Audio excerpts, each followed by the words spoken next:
आज तर काय ऊन लय जास्त पडलं होतं. अरे आलो ना भाऊ पावाला मग कसं काय उडी आणली यावंच लागतंय नात करते काय. तर आपल्या गावातला सप्तापूर उभा राहिला होता मग आलतो ना तिकडे दर्शन घ्यायला.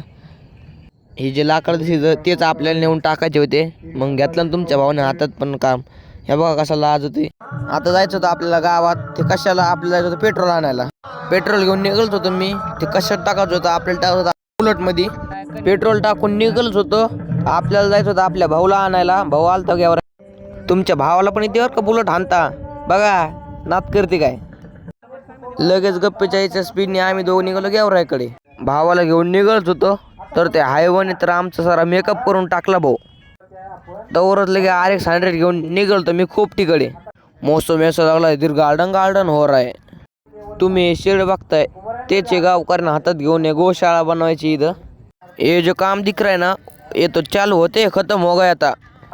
तिकडं बघत होतं काय आमच्या गावात आलता पुष्पा भाऊ. मी लगेच शेखावरला फोन करून सांगितलं पुष्पा या पर छुपा हुआ है या परी पुष्पा बेटा हुआ है. आजच्या ब्लॉग म्हणजे थोडा आवाज वेगळा आलाय कारण की हे जे कीर्तन दिसतंय इथंच मी ब्लॉग एडिट करत होतो म्हणून हा आवाज दर्शी वेगळा आलाय. काय जर चुकलं असेल तर मला माफ करा. धन्यवाद.